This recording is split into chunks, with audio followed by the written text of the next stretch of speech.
All of us are aware of what is going on with regards to the farmers' protest.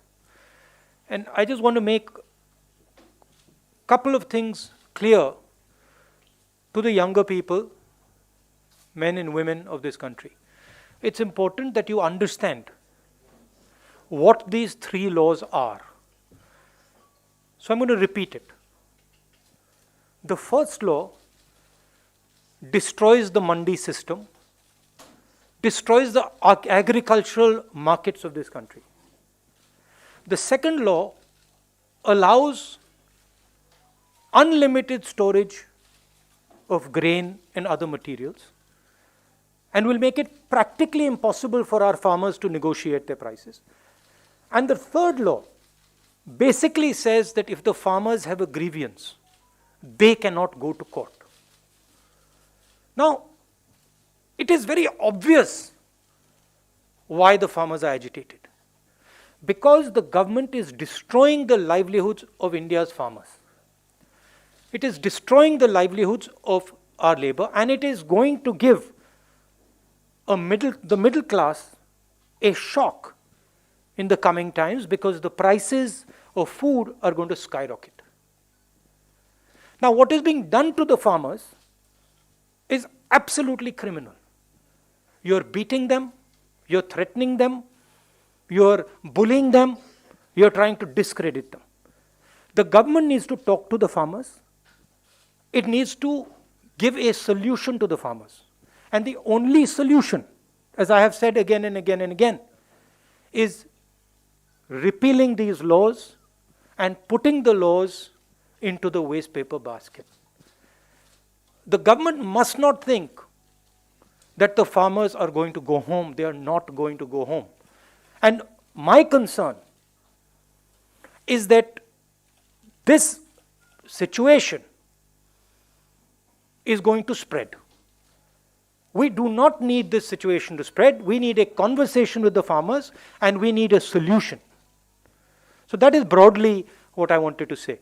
This is the biggest transfer of wealth. The biggest transfer of wealth from the largest number of people to the smallest number of people.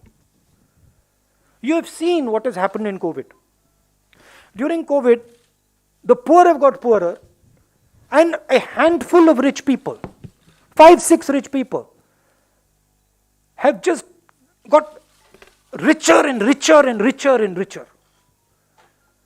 This anger that you're seeing among the farmers, this is that anger. That 5 people, 7 people have everything, we have nothing. और जो हमारा था वो भी ले रहे हैं. तो प्रधानमंत्री क्या बोलेंगे? प्रधानमंत्री इन 5 लोगों के लिए काम करते हैं. उनके लिए नोटबंदी की, उनके लिए जीएसटी बनाई, उनके लिए किसानों से मतलब उनका भविष्य छीन रहे हैं. तो क्या बोलेंगे वो? कुछ बोलने को नहीं है. मगर उनको ये नहीं लगना चाहिए कि किसान पीछे हट जाएंगे. और मैं किसानों से कहना चाहता हूं, हम सब आपके साथ हैं. 1 इंच पीछे मत हटिए, 1 इंच पीछे मत हटिए. ये आपका भविष्य है, इसके लिए आप लड़िए. और ये जो 4, 5, 10 लोग हैं, ये जो आपका सामान, आपका भविष्य चोरी करने की कोशिश कर रहे हैं, इनको आप नहीं चोरी करने दीजिए और हम आपकी पूरी मदद करेंगे. We decided to boycott the president's address because we did not see the relevance of going there, and we wanted to stand in solidarity with the farmers. If you're ready to withdraw them for 2 years, why can't you withdraw them? What is the problem? Then after 2, 3 years, you bring them back, try again. Try it again. What is the problem? If you're ready to say, I'm ready to withdraw them in 2 years, why can't you withdraw them right now and say 3 साल बाद बात करेंगे, फिर से try करते हैं. आप करो. मगर जब आप करोगे, बातचीत करके करो, किसानों से पूछ के करो. We will help you. We also agree that the agricultural system needs reform. Right? But why are you being so stubborn? गलती एक्सेप्ट कर लो कि आपने फोर्सिबली डाल दिया, आपने गलती कर दी, एक्सेप्ट कर लो, कोई प्रॉब्लम नहीं है. आप 2 साल, आप कह रहे हो कि 2 साल के लिए हम विड्रॉ कर देंगे, आप परमानेंटली विड्रॉ करो, 3 साल बाद आ जाओ, कहो भैया फिर से ट्राई करते हैं, हम आपकी मदद करेंगे. हमें रेजोल्यूशन चाहिए। Thank you.